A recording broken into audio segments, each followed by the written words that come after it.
And the Lord said to Moses, "Go to the people and consecrate them today and tomorrow.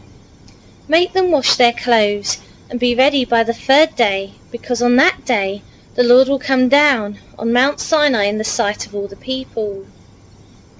Put limits for the people around the mountain and tell them, 'Be careful that you do not go up the mountain or touch the foot of it. Whoever touches the mountain shall surely be put to death. He shall surely be stoned or shot with arrows. Not a hand is to be laid on him. Whether man or animal, he shall not be permitted to live. Only when the ram's horn sounds a long blast may they go up to the mountain.'" After Moses had gone down the mountain to the people, he consecrated them and they washed their clothes. Then he said to the people, "Prepare yourselves for the 3rd day. Abstain from sexual relations." On the morning of the 3rd day there was thunder and lightning, with a thick cloud over the mountain and a very loud trumpet blast. Everyone in the camp trembled. Then Moses led the people out of the camp to meet with God, and they stood at the foot of the mountain. Mount Sinai was covered with smoke, because the Lord descended on it in fire. The smoke billowed up from it like smoke from a furnace. The whole mountain trembled violently, and the sound of the trumpet grew louder and louder. Then Moses spoke, and the voice of God answered him. The Lord descended to the top of Mount Sinai and called Moses to the top of the mountain. So Moses went up, and the Lord said to him, "Go down and warn the people so that they do not force their way through to see the Lord, and many of them perish. Even the priests who approach the Lord must consecrate themselves, or the Lord will break out against them." Moses said to the Lord, "The people cannot come up Mount Sinai, because you yourself warned us. Put limits around the mountain and set it apart as holy."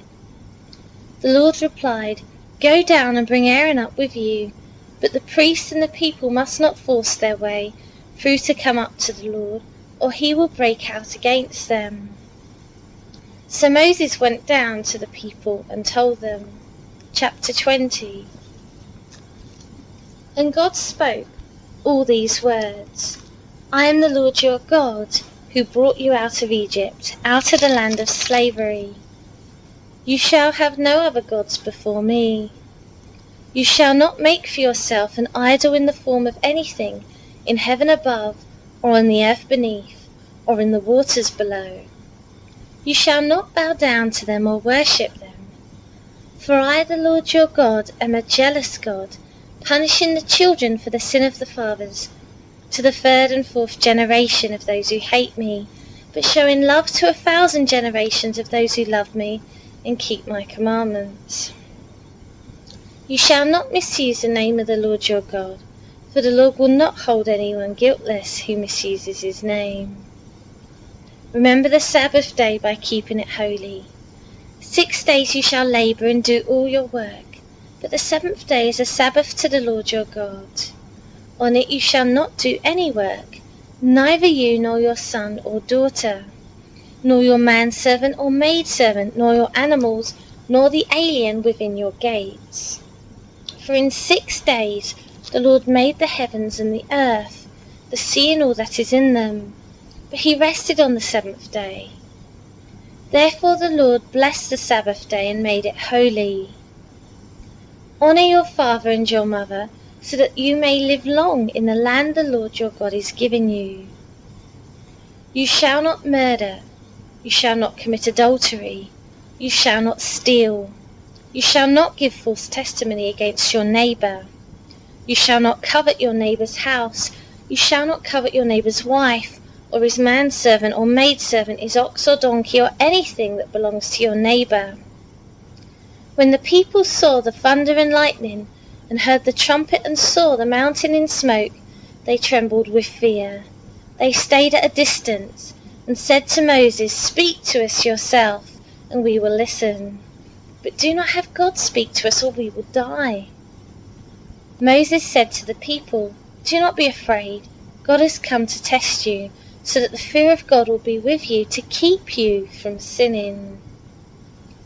The people remained at a distance, while Moses approached the thick darkness where God was.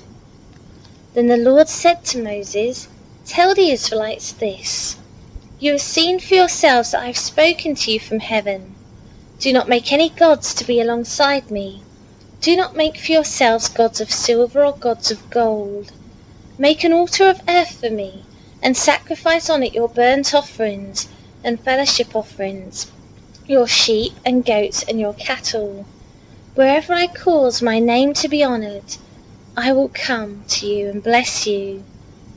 If you make an altar of stones for me, do not build it with dressed stones, for you will defile it if you use a tool on it. And do not go up to my altar on steps, lest your nakedness be exposed on it." Chapter 21. These are the laws you are to set before them. If you buy a Hebrew servant, he is to serve you for 6 years, but in the 7th year he shall go free, without paying anything. If he comes alone, he is to go free alone, but if he has a wife when he comes, she is to go with him. If his master gives him a wife and she bears him sons or daughters, the woman and her children shall belong to her master, and only the man shall go free. But if the servant declares, "I love my master and my wife and children and do not want to go free," then his master must take him before the judges. He shall take him to the door or the doorpost and pierce his ear with an awl. Then he will be his servant for life. If a man sells his daughter as a servant, she is not to go free as men servants do. If she does not please the master who has selected her for himself, he must let her be redeemed. He has no right to sell her to foreigners, because he has broken faith with her. If he selects her for his son, he must grant her the rights of a daughter. If he marries another woman, he must not deprive the first one of her food, clothing, and marital rights. If he does not provide her with these 3 things, she is to go free without any payment of money. Anyone who strikes a man and kills him shall surely be put to death. However, if he does not do it intentionally, but God lets it happen, he is to flee to a place I would designate. But if a man schemes and kills another man deliberately, take him away from my altar and put him to death. Anyone who attacks his father or his mother must be put to death. Anyone who kidnaps another and either sells him or still has him when he is caught must be put to death. Anyone who curses his father or mother must be put to death. If men quarrel and one hits the other with a stone or with his fist, and he does not die, but is confined to bed, the one who struck the blow will not be held responsible if the other gets up and walks around outside with his staff. However, he must pay the injured man for the loss of his time and see that he is completely healed. If a man beats his male or female slave with a rod, and the slave dies as a direct result, he must be punished.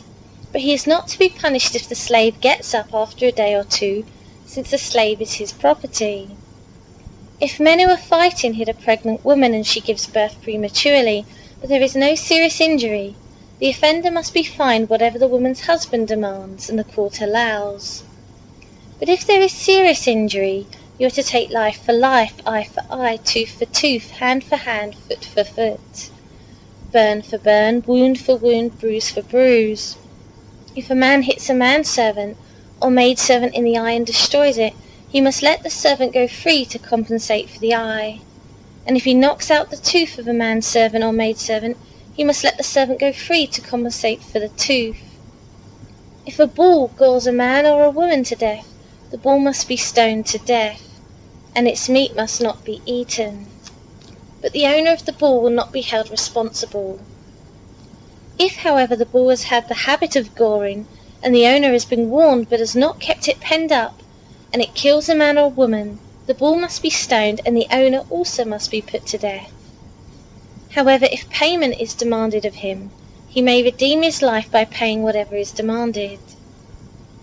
This law also applies if the bull gores a son or a daughter.